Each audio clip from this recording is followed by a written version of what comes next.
Hello everyone. Welcome to Ghana Football. আমরা regular কন্টেন্টের মধ্যে ইনজুরি এবং প্রেস কনফারেন্স নিয়ে যে কভারেজটা করি সেটাতে সবাইকে ওয়েলকাম জানাচ্ছি। সো গেম উইক 11 এর প্রেস কনফারেন্সের পরেই আমরা আসলে ইনজুরি এবং প্রেস কনফারেন্সের এই কম্পাইলেশনটা করি। So welcome everyone. So first of all আমি সবাইকে ওয়েলকাম করতে চাই এবং জাস্ট বলতে চাই যে আমরা আমাদের ফেসবুক পেজ, টুইটার এবং ইনস্টাগ্রামে প্লিজ ফলো এবং ইউটিউব চ্যানেলে প্লিজ সাবস্ক্রাইব করুন রেগুলার কন্টেন্ট এবং আপডেট পাওয়ার জন্য। So let's welcome, please Parvez walk us through. হ্যাঁ, প্রথমে আমরা দেখতে পাচ্ছি লিস্টের মধ্যে আর্সেনাল।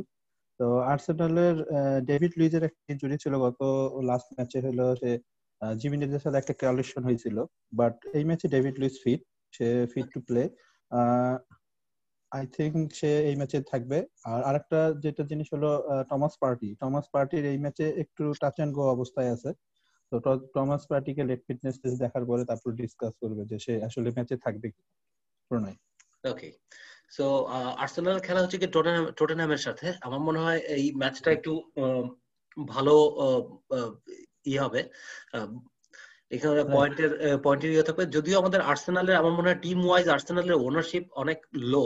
সো ম্যাক্সিমাম ম্যানেজাররা আসলে টটেনহ্যামের উপরেই বেশি ফোকাস করবে। সো দেখি আমরা নেক্সট টিমের কি অবস্থা। ব্রাইটন।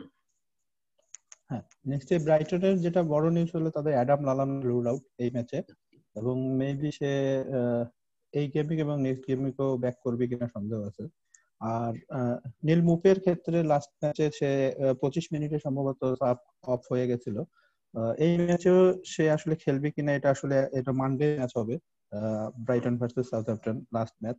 তো এই ম্যাচে আসলে সময় পাবে। তো এখনো পর্যন্ত তারা মোটামুটি টাচ এন্ড গোই বলছে মপেকে, হয়তো বা সে এই ম্যাচে ব্যাক করবে।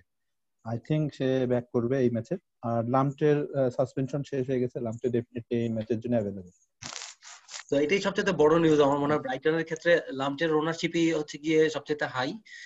আমার মনে হয় যে এটা গুড নিউজ ম্যানেজারদের জন্য যে লাম্পটি ব্যাক করছে। Okay, so let's go for Burnley. বার্নলির ক্ষেত্রে বড় নিউজ হলো নিক পোপ। লাস্ট ম্যাচে নিক পোপ ছিল না। তো সেটা মোটামুটি নিক পোপ না থাকার কারণে আসলে সেটা আমরা দেখতেই পারছি যে আসলে কিরকম সমস্যার মধ্যে বার্নলি পড়ে। বাট নিক পোপ ব্যাক করতেছে এই ম্যাচে ডেফিনেটলি, এবং বাকি বার্ডি, স্টিফেন্স, গুডমুনসন, ব্রাডলি তাদের মোটামুটি টাচ এন্ড গো অবস্থায় আছে, যদিও ব্রাডি 100% আমরা ফিট দেখতেছি, আর বাকিরা মোটামুটি টাচ এন্ড গো। বাট এটাই ছিল ব্রাইটনের মোটামুটি। সো জাস্ট ক্রিস্টাল প্যালেস যদি আমরা একটু দেখে নেই, জাহা এবং মিলিকোভিচ কি খেলবেন? হ্যাঁ, মিলিকোভিচ এবং জাহা দুজনকে একই ফিট। তারা আইসোলেশনে ছিল কোভিড এর কারণে, বাট এখন আইসোলেশনের ডেডলাইন তাদের শেষ হয়ে গেছে। ডেফিনেটলি জাহা এবং মিলিকোভিচ এই ম্যাচের জন্য available. Very good. So Leicester. লেস্টারের আজকে যে প্রেস কনফারেন্সটা ছিল, এটা তাদের গত লেট নাইট প্রেস কনফারেন্স ছিল এই ইউরোপা লিগের পরে। সেই ম্যাচে অবশ্য সোয়ানচু ইনজুরিতে পড়ে, এবং সোয়ানচু সেই ম্যাচেই ব্যাক করছিল, বাট সেই ম্যাচে আবার সে ইনজুরিতে পড়ে 25 মিনিটে সম্ভবত মাঠ থেকে উঠে যায়। এবং সোয়ানচুকে আসলে এই ম্যাচে মোটামুটি রুলড আউট বলা যেতে পারে, রুলড আউটই বলছে আর কি আজকে যে প্রেস কনফারেন্সটা হয়েছে। আর ক্যাস্টেগনে এখনো টাচ এন্ড গো। আর পেরেরা, যেটা লিস্টারের জন্য ভালো খবর হলো, পেরেরা লাস্ট ইউরোপা গেমের ম্যাচটা সে পুরোপুরি খেলছে, এবং আই থিংক সে এই ম্যাচেও আশা রাখি অ্যাভেলেবল থাকে।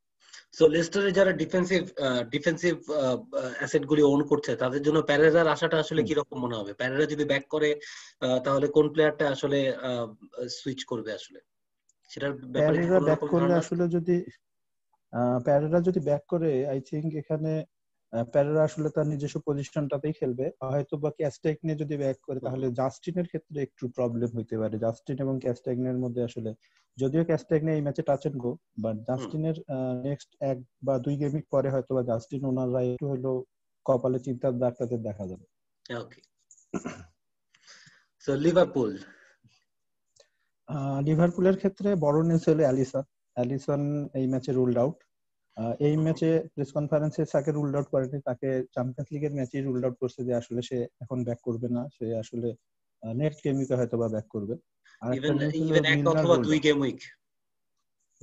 এক অথবা 2 গেম, বাট বেশি লং টার্ম না। আর আরেকটা নিউজ হলো রবার্টসন এবং আর্নল্ডের নিউজটা একটা ইম্পর্টেন্ট। আর্নল্ড হলো এই ম্যাচের জন্য, যদিও সে ট্রেনিং এ ব্যাক করছে, ফার্স্ট স্টেপ ট্রেনিং আজকে তারা শেষ করছে।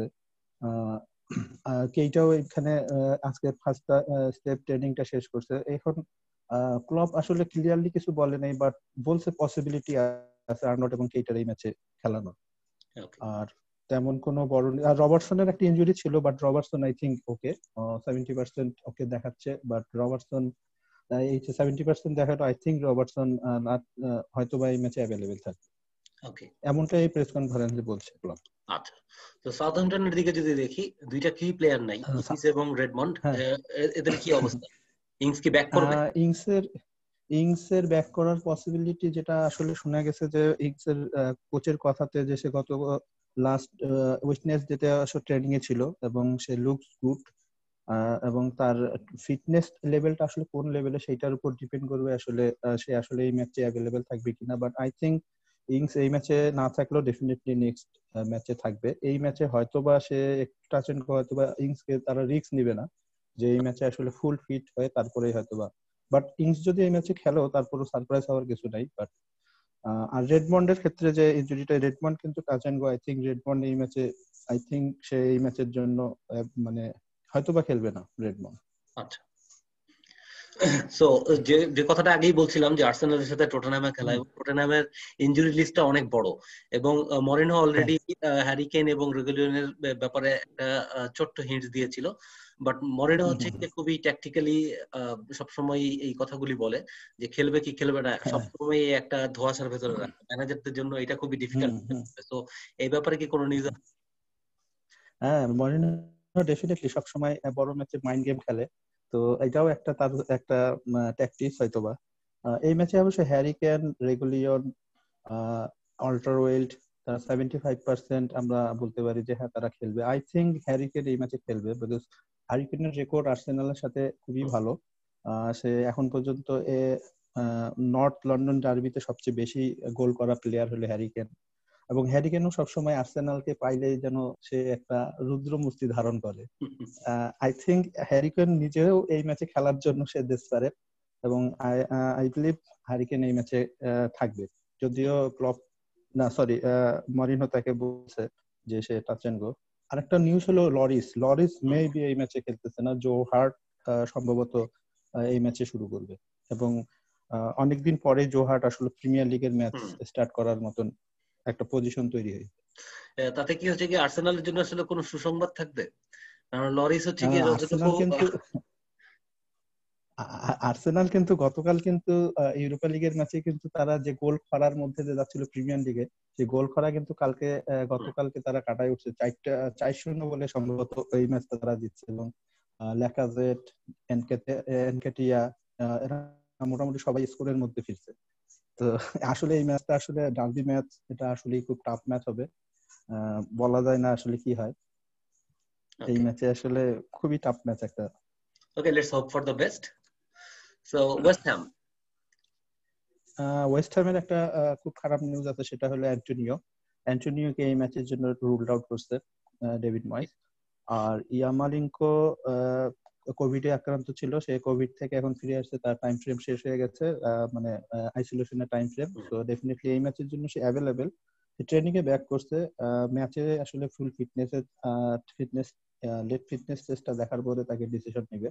বাট অ্যান্টোনিওর ইনজুরিটা নিয়ে যদি বলি, যে অ্যান্টোনিও আসলে খুব একটা বড় ডাউটের মধ্যে নাই, তাকে হয়তোবা এই ম্যাচে রিস্ক নিবে না এমনটাই বোঝা গেছে, এই জন্যই হয়তোবা তাকে রোলড আউট রাখছে। I think definitely say next ম্যাচে সে ব্যাক করবে। তো উলস যদি দেখি যে আর্সেনালের সাথে যে ম্যাচটা ছিল ওটাতে হেমিনেজ ইনজুর্ড হয়েছিল, সো এখন পর্যন্ত কি খেলার ফিটনেস বা কোনো রকমের ব্যাকের নিউজ নেই? নো, এখন পর্যন্ত কোনো চান্স নেই। জিমিনেজ আসলে এখন পর্যন্ত কোনো এরকম কোনো চান্স নেই, এবং সে কবে ব্যাক করতে পারবে এরকম মেডিকেল কোনো রিপোর্ট থেকে এরকম কোনো আমরা জানতে পারিনি। প্রেস কনফারেন্সেও এটার একটা ইঙ্গিত ছিল, যে সান্তোর একটা প্রেস কনফারেন্সে ইঙ্গিত ছিল যে সে এইটা বলছে যে সে খুব দ্রুত রিকভার করতেছে, এটা খুব ভেরি গুড থিং। তো আই থিঙ্ক জিমিনেজ এখন পর্যন্ত এরকম টাইম ফ্রেম দেওয়ার মতন সময় এখন তার আসেনি যে কোন ডেটের মধ্যে সে ব্যাক করবে। বাট ডেফিনেটলি সে এখন মোটামুটি অনেক ভালো। আর একটা গুড ছিল তাদের সেইস, লাস্ট উইক সে পুরাটাই ট্রেনিং করছে, তার কোভিড এর যে আইসোলেশন এরিয়াটা ছিল ওটা শেষ হয়ে গেছে, তো এই ম্যাচের জন্য সে 100% অ্যাভেলেবল বলছে। ওকে, সো আমরা অলরেডি 10টা টিম নিয়ে হচ্ছে কি ডিসকাস করলাম যাদের মেজর ইনজুরি কনসার্ন আছে। সো এর বাইরে যারা আছে বাকি কোন টিমের ব্যাপারে কি কোনো রকমের ডিসকাশন করার? বাকি টিমগুলোর ব্যাপারে আমরা যদি ধরি, প্রথমেই অ্যাস্টন ভিলা এবং নিউক্যাসল, আমরা সবাই মোটামুটি এখনই জানা গেছে যে এই ম্যাচটা পোস্টপোন, তো এই ম্যাচের কোনো আপডেট নাই। আর ফুলহ্যাম, লিডস এবং শেফিল্ডের ক্ষেত্রে কোনো নতুন ইনজুরি কনসার্ন নেই, তাদের কোনো নতুন ইনজুরি কনসার্ন নাই, আগের টিম যেরকম ছিল সেরকমই। আর চেলসির ক্ষেত্রে ফুল ফিট টিম, ল্যাম্পার্ড এটা কনফার্ম করছে যে তাদের টিমে কোনো এখন ইনজুরি নাই। আর এভারটনের ক্ষেত্রে শেলমেস, কোলম্যান এবং ডিগনে ছাড়া আর বাকি সব প্লেয়ারই ফিট, এমনটাই অ্যানচেলত্তির প্রেস কনফারেন্স থেকে আমরা জানতে পারছি। আর ম্যানচেস্টার সিটির প্রেস কনফারেন্সে যেটা জানছি যে অ্যাগুইরো নিয়ে একটা ওদের প্রবলেম আছে, বাট বাকি প্লেয়াররা সবাই ফিট। বাট অ্যাগুইরো সে বলছে যে গেটিং বেটার, সে ট্রেনিং এর জন্য অ্যাভেলেবেল, এখন পর্যন্ত ম্যাচে অ্যাভেলেবেল না, এমনটাই আমরা বুঝতে পারছি তার কথাতে। আর আরেকটা টিম যদি আমি বলি তাহলে ম্যানচেস্টার ইউনাইটেডেরও মোটামুটি টিম মোটামুটি ফিট, শুধু রাশফোর্ডের ক্ষেত্রে আগের যেগুলো ইনজুরি ছিল যেমন লুক শ, লিন্ডেলফ, এদের যে অবস্থা ছিল সেরকমই আছে। লিন্ডেলফ মেবি ফিট এখন। রাশফোর্ডের ক্ষেত্রে যে জিনিসটা হলো, রাশফোর্ড হইলো আজকে ট্রেনিং করছে, আজকে যেটা ট্রেনিং সেশন ছিল এই ট্রেনিং সেশনটা সে মোটামুটি কমপ্লিট করছে, নট ফুললি কমপ্লিট করছে বাট সে ট্রেনিং সেশনে ছিল। সলস্কার এমনটাই আশা করছে যে ওয়েস্ট হ্যামের সাথে এই ম্যাচে সে অ্যাভেলেবেল থাকবে, সে হোপ করতেছে যে আসলে এই ম্যাচে ওয়েস্ট হ্যামের সাথে রাশফোর্ড ডেফিনেটলি ম্যাচের মধ্যে থাকবে, এমনটাই সে আশা দেখায়। আর ওয়েস্ট ব্রুমের ক্ষেত্রে একটা নিউজ আছে হলো, সেটা হলো টমসেন, তাদের উইং ব্যাক, এ হয়তোবা রুলড আউট হয়েছে 4 থেকে 6 সপ্তাহের জন্য, মোটামুটি রুলড আউট। আর তেমন কোনো নতুন কোনো ইনজুরি কনসার্ন ওয়েস্ট ব্রুমের নাই। এই মোটামুটি 20টা টিমই আমরা মোটামুটি কভার করে ফেলছি। Thanks Parvez, thanks for important news.